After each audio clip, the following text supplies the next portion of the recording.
It's a great opportunity for me. I love to learn and I love to learn from smart people. And I love to have accumulate some friends who happen to be smart people on a subject that I think is important to all of us. And that is, I'll frame it this way. My wife and I were down in at our place in Naples, Florida in March. And it was a Sunday. And my life is so exciting that I saw this press conference come on. And I thought, geez, I have to watch this. I think it was on Bloomberg.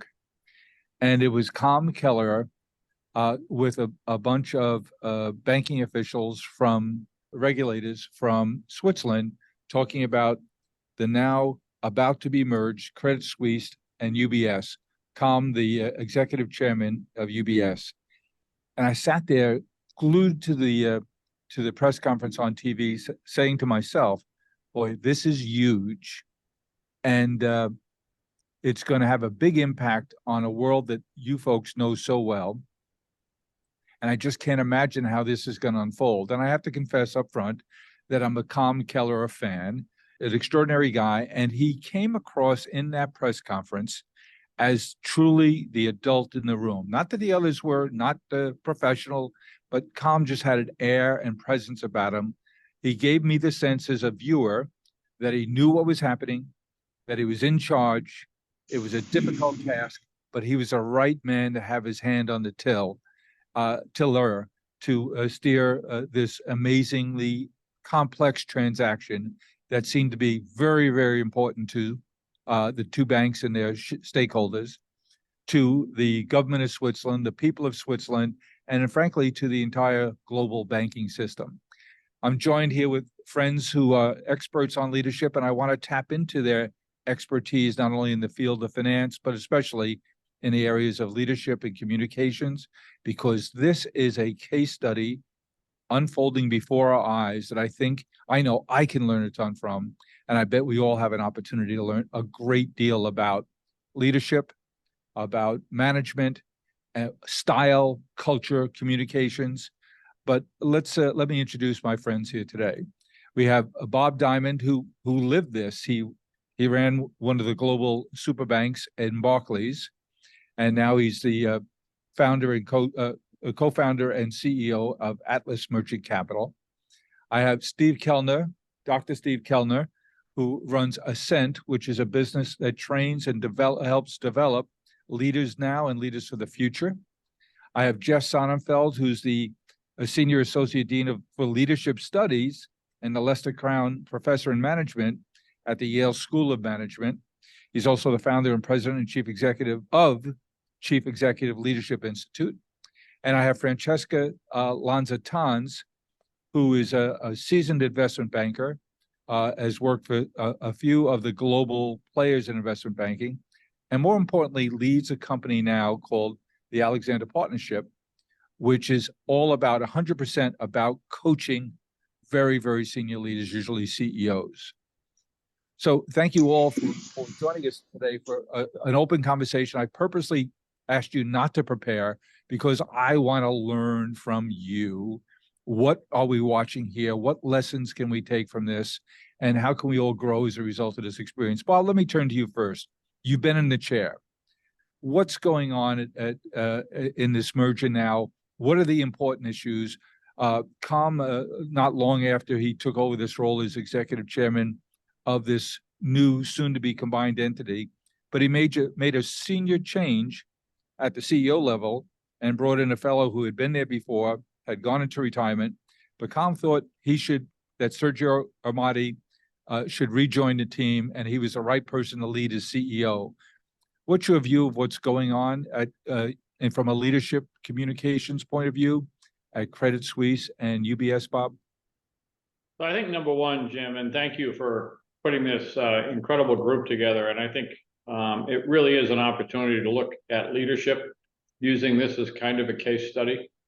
Very much so. One is, I've known for years. I hired Colin at Morgan Stanley in 1989 as a money market salesman, and I think that kind of says everything. He began on the trading floor as a salesperson, rose into capital markets roles, and when I knew the capability of this individual in terms of the transaction in Switzerland. It was really during the financial crisis when I had a seat at the table of acquiring Lehman Brothers during that incredible weekend. But I, more than that, had a chance to watch Colm Kelleher, who had risen at that point to the chief financial officer of Morgan Stanley. And for all of us, it was quite clear that if Lehman fell, Morgan Stanley, Merrill Lynch, Goldman Sachs, all of the bulge bracket investment banks who did not have access to the Fed window were at risk. And Colm was the guy on the line supporting John Mack and the board at Morgan Stanley on the liquidity to keep Morgan Stanley going through that weekend. And we're very close friends. We're communicating during that weekend because it was in each of our best interests. And I think being able to make the kind of tough decisions that he made then, and I think interestingly, he made almost the other tough decision when he made a decision to leave Morgan Stanley, recognizing he had a great job. He was number 2 to the CEO, but the CEO was going to be there for another 6 or 7 or 8 years. And Colm recognized that the right way to manage that was for him to not worry about Colm, put his successor that he believed in, Ted Pick, in a position that he could succeed, to take a year or 2 and to exit gracefully with the understanding of James Gorman and Ted Pick, and then take a year off. And he had no plan. There was no job offer. He did what was best for Morgan Stanley, not necessarily what was best for Colm Kelleher. Kind of remarkable. And you flip that on its head, Jim, and he's facing that incredible weekend. And during that weekend, recognizes that his CEO was right for the job at UBS, but this is now a totally different bank. And it has totally different regulatory challenges and totally different global challenges. And it's on the front page of every newspaper around the world. It's no longer a Swiss retail institution where the leadership was. And to make that tough decision, be open and honest with everyone and execute on it over the course of a couple of days. You know, I love the phrase leadership matters. It's used way too infrequently. But when we see success stories like what's rolling out at UBS, leadership matters. And the choice of the leader for that institution, the decision that was made by Axel Weber and the board to bring Colm Kelleher in as chair, an Irishman, a British citizen at a Swiss bank, which was really, I'm sure, looking for a Swiss decision, was brilliant. And I think it's paid off handsomely. And as I've said to you, I'm very bullish on UBS under Colm Kelleher. Jeff, we're so lucky to have you here. You are our resident expert on leadership. I've turned to you on many occasions on tough subjects around management, around leadership, and you're an inexhaustible source of information and knowledge. As you look at this and as it unfolds, and being so savvy about how media matters in communicating a message like this to all the stakeholders, what are you watching in this episode, and what signals are you watching as to whether or not leadership here gets it?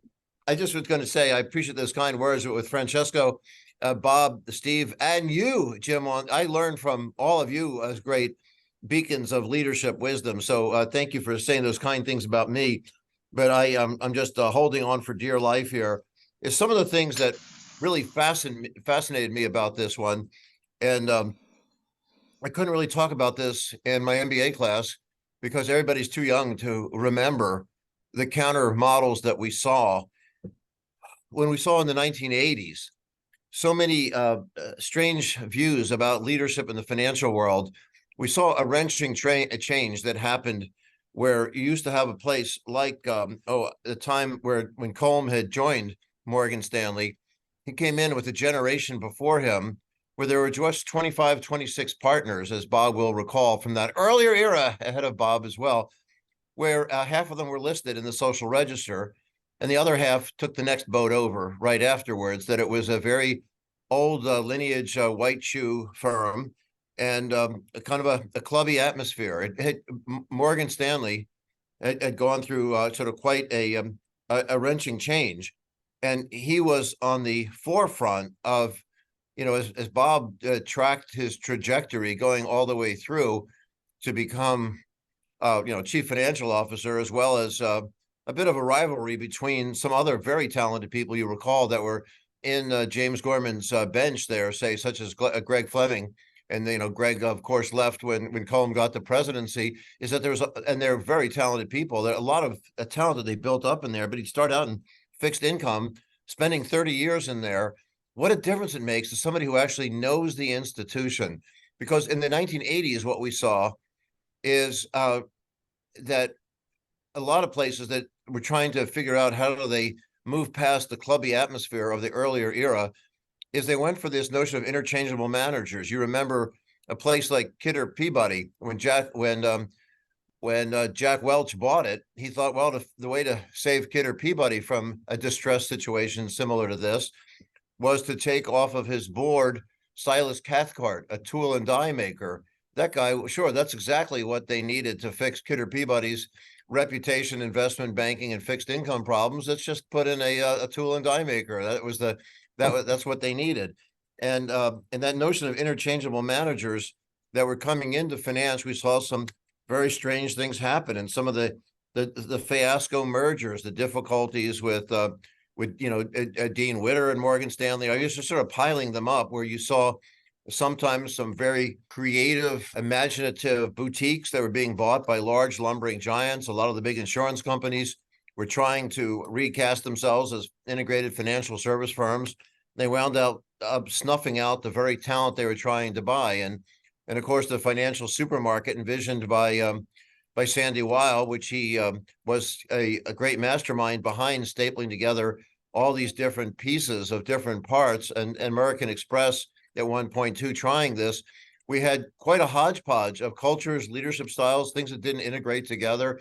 They're in a backslapping world of selling commercial insurance, and a much more systematic, routinized world of individual as a life and health insurance being merged together with people trying to sell stocks and bonds and all that together. With it just was such a confusing period. What's refreshingly different in this case is surely this is one institution among several which have learned that the craziness of what we were doing in the 80s and early 90s has come to an end. And actually knowing your business makes a difference. That this guy really understood all parts of financial services institution, and also understood a world of distress, having gone through, as Bob reminds us, the financial crisis. But also, as far as I can tell, and I defer to you who know, I don't know Colin personally, but there's no flamboyant ego about this either. I think that that's another great quality. So I share your admiration. And I just think there's a great sense of vision and a confidence of not looking at management as a series of interchangeable parts. I think the business side of this is just something also that a lot of the media got wrong. They're looking at I don't know, institution worth, what was it, but Bob, a $20 billion valuation a year before the sale. And then they wound up buying it for $3 billion to get $1.6 trillion worth of assets. That people are trying to make sense of all that and judging the deal on the low price. And now look at where we are. That turns out to have been a deal of the century with the performance, but I don't want to. If they're successful in making it work, and that's still to be determined, and that's what we're looking at. That's what I'm looking to you to help me peel back. Francesca, we were talking about the culture. So there's a bunch of stakeholders around the table, and you were talking about the Swiss people, the Swiss government, whose identities have been about banking forever. And now they had a seat at the table of the world banking community with two prestigious brands, and now it's going to be one. So this has to work for the Swiss government to maintain itself and for the Swiss people to maintain their sense of specialness on the world stage, doesn't it? Absolutely. And you've got to remember that psyche, right? And the psychology and the people leadership aspect of business is the trickiest, right? Because it doesn't follow scientific rules. So in an M&A context, you can analyze all the, the strategic implications. You can look at the technology, you can look at all the numbers. But the reality is that, people follow different rules. And the reason people's psyches are so important to get right is exactly for what you said. You know, there's a sense of identity, there's a sense of pride, there's a sense of belonging.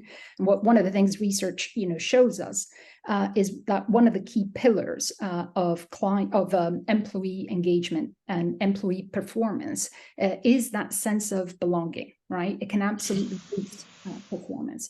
The other thing you said that really struck a note with me was that you know, he comes across as the adult in the room, and there's something that we call in our, you know, ambient on coaching, it's called negative capability, and what that really speaks to is the ability to hold the space. Right. And in the midst of uncertainty, in the midst of anxiety, people are going to react in ways that sometimes are unpredictable, sometimes can be irrational, sometimes can be self-sabotaging.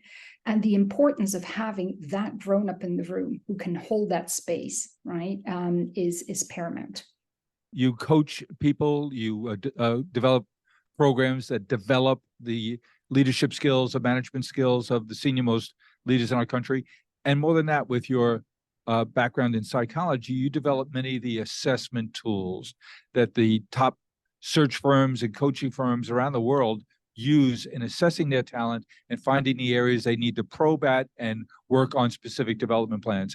As you look at what's going on here, what skills do you see that are critical in putting this together? You have what Francesca just talked about in terms of the pride and psyche, how important it is for people's performance to feel like they're part of a winning team.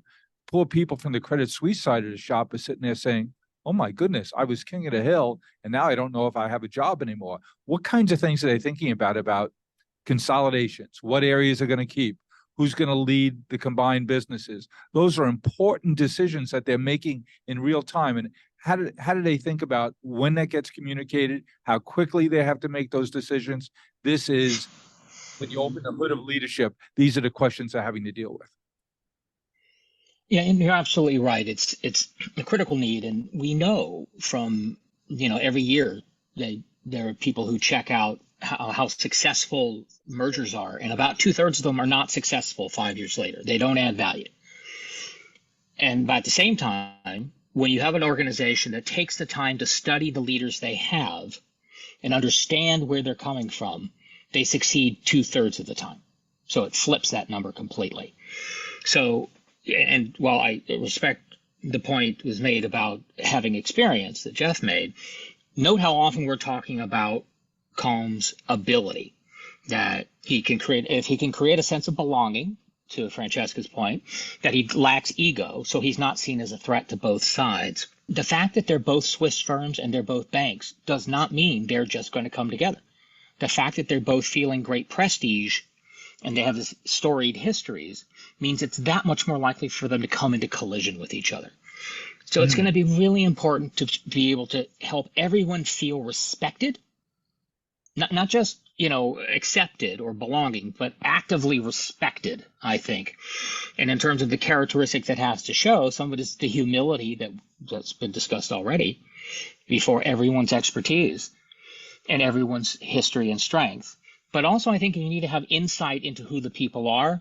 And it's entirely possible that it's not this person or this person. It might be neither person. And that's something that I think gets overlooked. We're talking a much larger organization than it was. And we're at the top of the heap when it comes to, you know, not a large number of people who can handle that. Steve, I've heard Bob talk about the fact that as he looked at Credit Suisse, a place where he has history and been there and experienced it, that they were too siloed, that there wasn't a roll-up in consolidation where they measured the appropriate risk, where they had to read on where there was the best return on capital. Bob, how much of a factor was that in the failure of Credit Suisse, and how important will that be for Calm and team and Sergio to figure that out quickly? Where did they stay? Where did they go? Jimmy, I've made this comment before. I spent 13 years at Morgan Stanley, and I learned what a great culture is and the benefits of a great culture in terms of being a part of a business or building a business. I spent 4 years at Credit Suisse where I learned everything there is to know about how a bad culture can tear an organization apart. And I was there from 92 to 96. And in 1990, they made a critical decision to hire a group of people to run derivatives separate from everyone in the bank and everyone in the investment bank. And that began 2.5 decades of everyone had their own bonus pool. And it was everyone fighting. I put a picture up on a board one day to describe the culture at Credit Suisse versus Morgan Stanley. And I drew 2 football teams on a whiteboard. And I was the quarterback of one team with 10 players in front of me trying to protect me from 11 people trying to attack me. And the difference at Credit Suisse is my 10 people in front of me, 4 of them were working for the other team. But the trouble was I didn't know which 4. And if you think about that, that was the culture there is they had competing people for clients, competing people for profits. And eventually, if you take that over decades, it doesn't work. The numbers don't add up. That idea of a one firm and we all rise or fall with the group effort wasn't there. And it's a shame and it's historic to think that Credit Suisse actually failed. But it failed simply because the numbers did not work. We had a front row seat because we were looking to pull out the investment bank. The reason the board could not approve that transaction is when you pulled out the investment bank, you lost $9 billion in revenues, but you kept 6 or 7 billion of the costs of that. So the numbers just did not work. The P&L was not there. And I think the pieces of that business now, taking the best pieces of that and integrating it with UBS is going to be, frankly, I think it may be the deal of the century. But it takes someone with a very, very firm hand who's willing to make tough decisions, fair decisions, not biased for any one group or any other group, but what's best for the shareholders of UBS, over the medium to long term. And I think Colm has shown that ability in a number of areas. And the thing that no one sees, because you're right, when he was in that news conference, he knew his role. But if you were in a pub with him, he's one of the, he's got great interpersonal skills, great sense of humor, great family, great happiness and life outside of work. And I think all those things bring together that he's able to focus and execute in the way that he does. So again, I'm very bullish.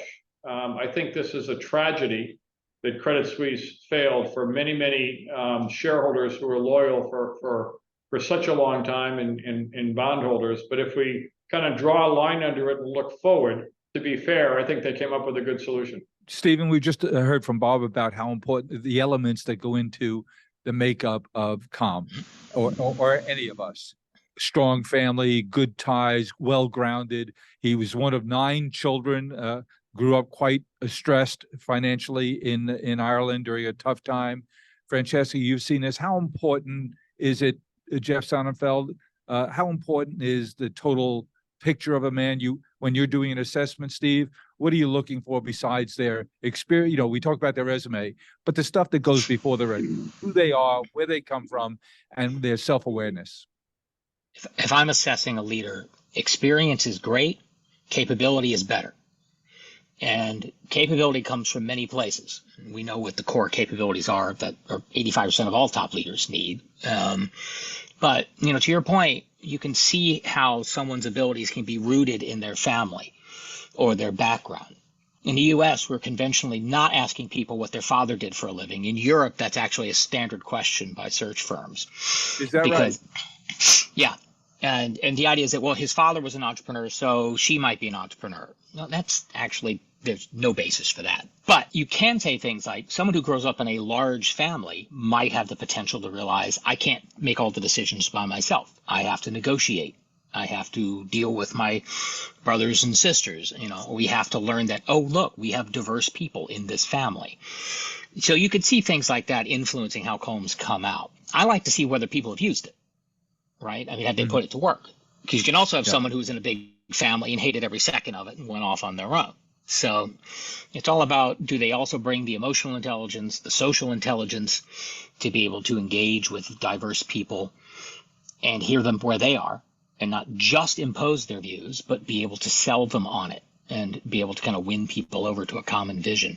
It does. Francesca, when you're working with a client, how much do you talk about non-business them? Their families, how they grew up. How important is that to you to develop a relationship that you can be an effective coach?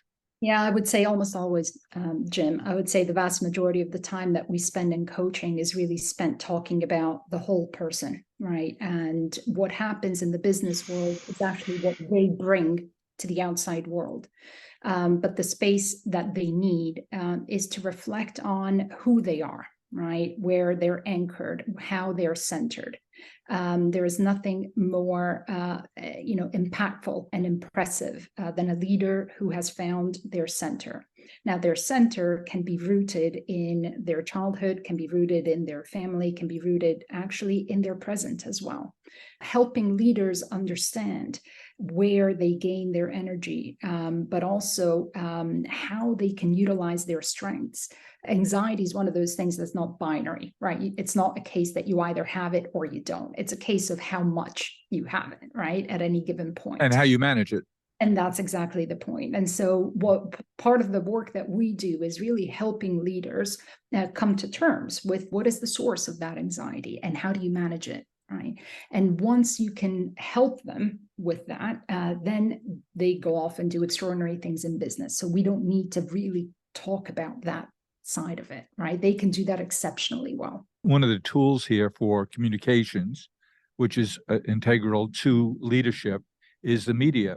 Jeff, I wonder how you think about if you were the media coach for Calm and for Sergio at UBS now, how public do you think they should be? You've been coaching and advocating, frankly, in two of the most unusual circumstances I hope we ever confront in our lives. The war in Europe with the invasion of Ukraine by Russia. You were instrumental in shining a light on which Western companies were actually ceasing business in Russia voluntarily, something we've never, that I can recall, ever seen before, where beyond sanctions, not government induced, but just from a sense of right and wrong, companies all over, nearly 1,000 companies decided, we're picking up and leaving. We're not going to support a Russia led by Putin, who is going to be committing these atrocities in Europe.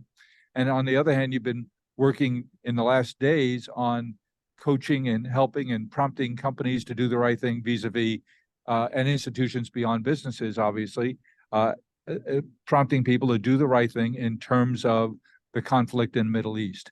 What role does communications play? And isn't leadership at a moment like this its most critical juncture and need?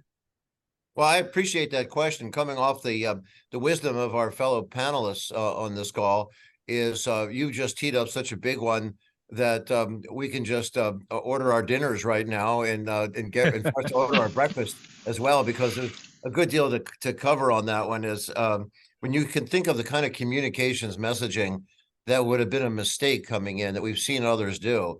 It would be, as Bob was revealing, a lot of the toxic cultures within Credit Suisse leading to its failure. Well, you could take a look at, they had issues that tied in with both the sentiment and the investing of the SVB collapse and things, and issues that had to do with particular engagements like the Archegos failure, Behuang's failure, and it was a mere $1 billion, but still it adds up. But to not start to go down that finger pointing, retrospective blaming was going to be unproductive at this point. So that they avoided doing that, I think, was remarkable. But this place didn't always. Not only Credit Suisse have a history of doing that with the fiasco in the merger of First Boston, of course, that Bob had to live through.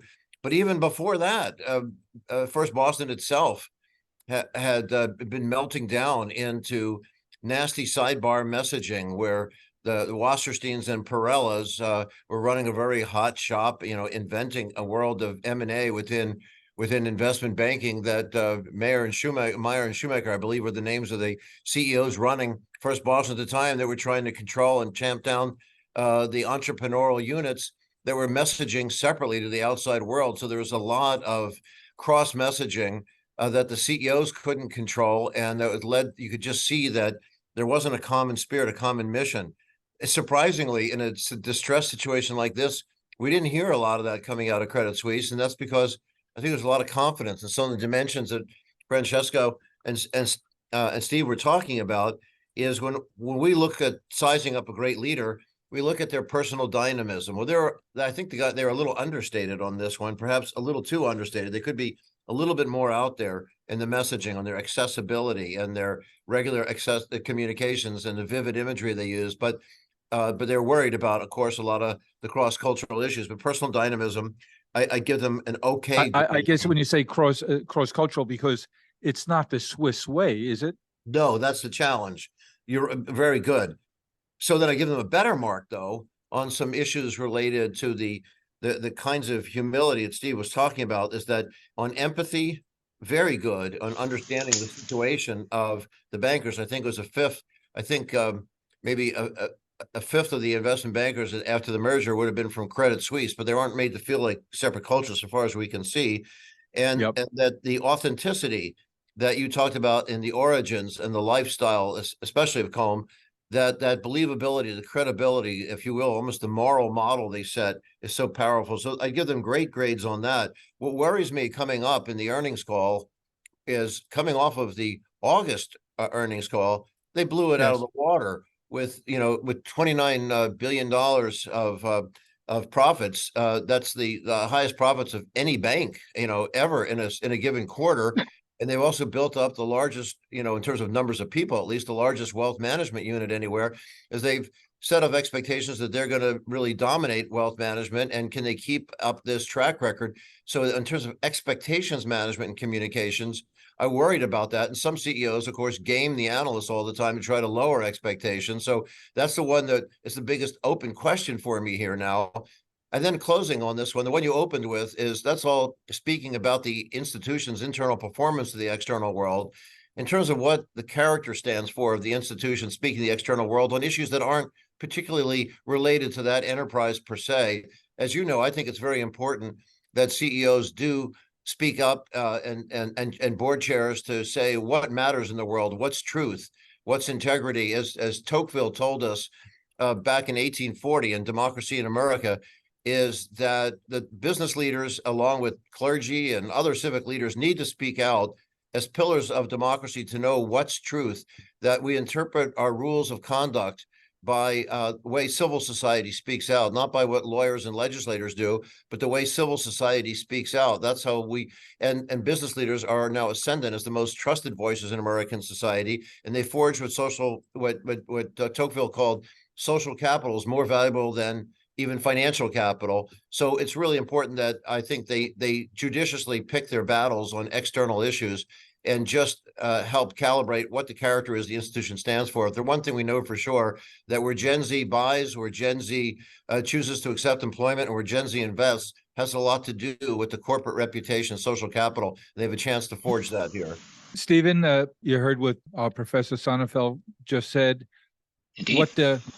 What do you think? You work with people on in leadership and development roles now.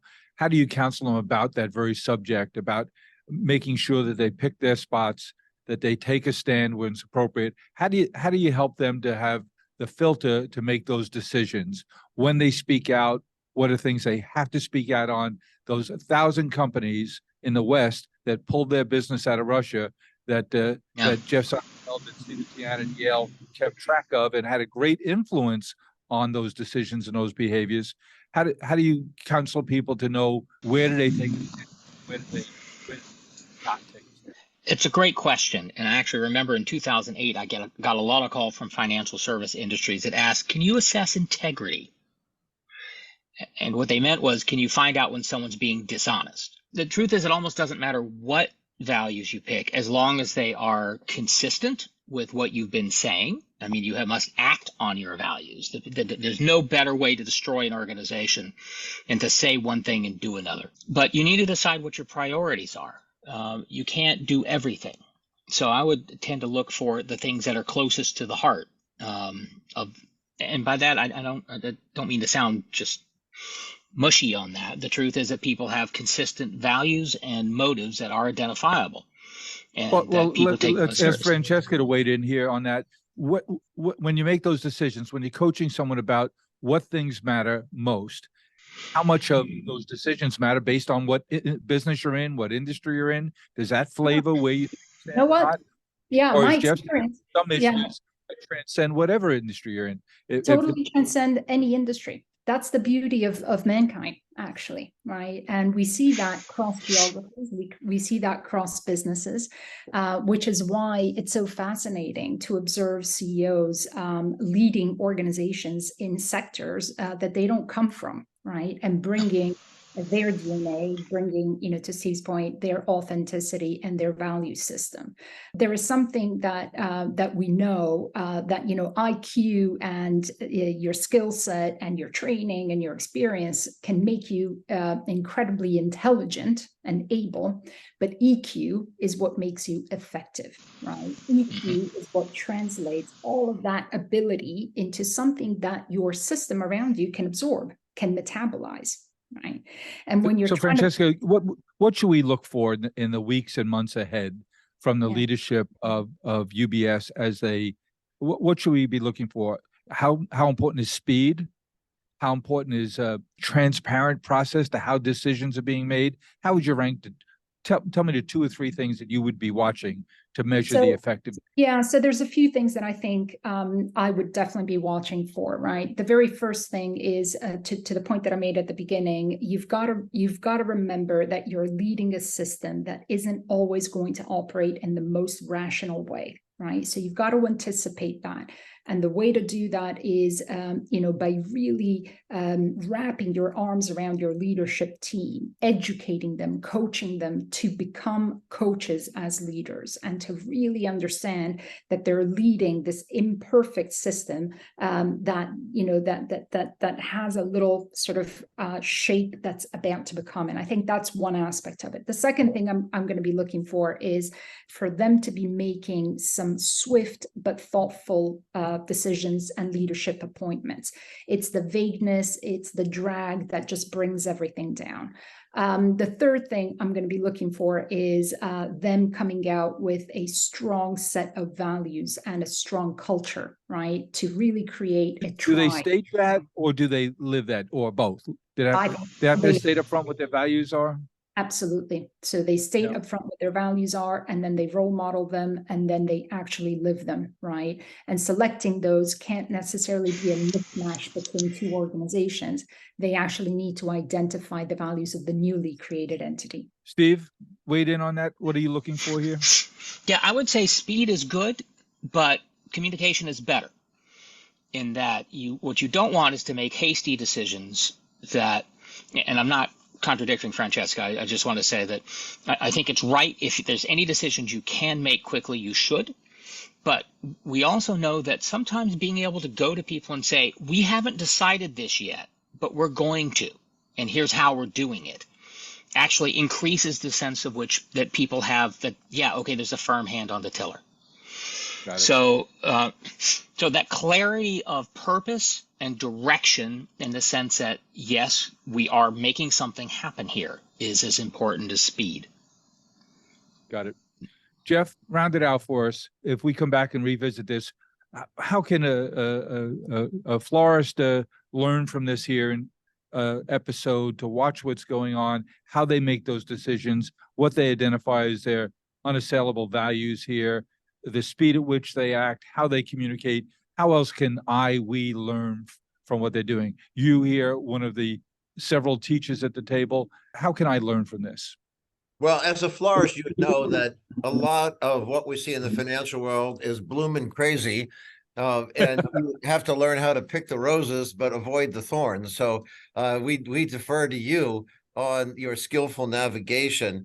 But I really think that in a situation like this, that again, you had teed me up for the media question a couple minutes back, and I think that ties in here as we come to the close, is that the messaging is so important that the media will want to drive us towards finger pointing, towards retrospective complaints as to what happened. I think it's important to learn from failure and setback, but it's important also when you're coming through adversity to not define the new culture by the adversity and the loss, so that it becomes a culture of bereavement and hostility and saving your rear end, but instead to forge a collective mission going forward. What do they stand for? It seems like they're doing that. So I think that the kinds of qualities that Francesca and Steve were just talking about in terms of individual assessments and what Bob was talking about institutionally is Yes. how to not paper over the past, but be forward looking and try to guide the narrative to be a constructive one, a realistic one, but a constructive one. I'm not talking about a lot of public relations flack that is a generic happy talk, but still you can be specific, but be specific about what's the constructive new agenda. As we look at the crisis in the Middle East, I'm actually trying to pull together, I would say confidentially, but here we are with friends. You'll be happy to know there's some extremely prominent Arab leaders and some extremely prominent Israeli leaders for a town hall meeting to take a look at not the here and now of the carnage we see on screen all the time. How can we look at, to some extent, almost the hereafter?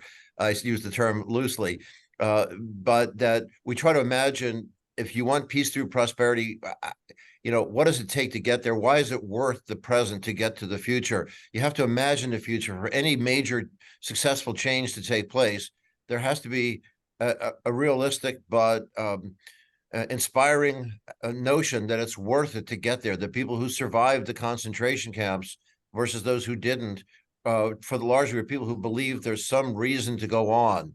It's almost like in the book of Job or so many things. You have to, believe that with all the misfortune, there's a reason to go on, and not to be too spiritual or too political, but bringing it back to the level of the firm and financial distress.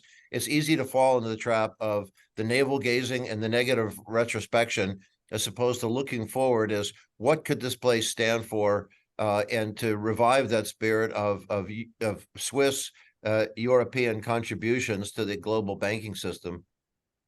That's so strong, Jeff. I think everything we said led to that, which is crafting a vision of the future that people could buy into and say, yeah, there'll be some bumpy rides here, but look at where we're going. And the end game where we're going is so attractive and so valuable that the small prices we have to pay on the way will be well worth it. And I think that's such an important role in leadership that each of you touched on today, about knowing where you're going, crafting a vision for the future, making the decisions in an expeditious way on how you best get there, demonstrate your values, demonstrate your commitment, and communicating that along the way is critical. Thanks so much for the group of you being together. You are each individuals that I call on for help and for insight and for counsel. And I get the treat today of sharing you with our community. And I thank you for your generosity with your time, your knowledge, and in this case, wisdom on something that I think we can all learn from. And I think it might be worthwhile revisiting from time to time how they unfold and unpack this success, because it's so important to so many stakeholders. So thanks for your time. Thanks for sharing your ideas with us. And I can't wait to see how this unfolds.